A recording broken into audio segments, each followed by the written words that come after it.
Hi friends, Monday evening திடீர்னு இனிப்பு பணியாரமும் தக்காளி சட்னியும் சாப்பிடணுன்னு ரொம்ப ஆசையாக இருந்தது. சரி, ஓகே, இன்றைக்கி இனிப்பு பணியாரமே பண்ணிடலாம் நைட்டு டின்னருக்குன்னு சொல்லிட்டு அதை தான் ரெடி பண்ணிகிட்டு இருந்தேன். எனக்கு இந்த இனிப்பு பணியாரம் அடிக்கடி சாப்பிடணும்னு தோணும். ஆனால் நான் மாவு இனிப்பு பணியாரத்துக்கு தனியாலாம் அரைக்க மாட்டேன். ஏன்னா எனக்கு மாவு அரைக்கிற வேலையே பிடிக்காது பார்த்துக்கோங்க. வீட்டில் இந்த தோசை இட்லி ஏதாவது செய்கிற மாதிரி இருந்தால் கூட மாவு அரிசியை ஊற போட்டு கடையில் போய் தான் மாவு அரைச்சிட்டு வந்துடுவேன் பார்த்துக்கோங்க. இந்த கடையில் 20 ரூபா கொடுத்தோம்னா அரைச்சி கொடுத்துருவாங்க. அதுக்காக மெனக்கட்டிட்டு 2 மணி நேரம் 2.5 மணி நேரம்லாம் அரைச்சிட்டு இருக்க மாட்டேன். நான் தோசை மாவே வீட்டில் அரைக்க மாட்டேன், பிடிக்காது. இதில் பணியார மாவை போய் தனியாக எங்கிட்டு போய் அரைக்கிறதுன்னு சொல்லிட்டு நான் என்ன பண்ணுவேன் அப்படின்னா, எப்போவும் தோசை மாவை நல்லா மிக்ஸ் பண்ணிவிட்டு அதை கொஞ்சம் கெட்டியமாக மிக்ஸ் பண்ணிப்பேன். அதில் இந்த நாட்டு சக்கரை போட்டு நல்லா மிக்ஸ் பண்ணிவிட்டு அதை பணியாரமாக ஊற்றி எடுத்துகிட்டு பார்த்துக்கோங்க.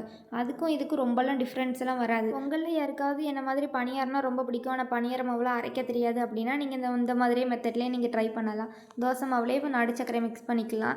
இதே மாதிரி கார பணியாரமும் நான் பண்ணுவேன் பார்த்துக்கோங்க. இன்னைக்கு டின்னருக்கு நீங்கள் என்ன சாப்பிட்டீங்கன்னு சொல்லுங்கள். பாய் கைஸ், நெக்ஸ்ட் வீடியோவில் பார்க்கலாம்.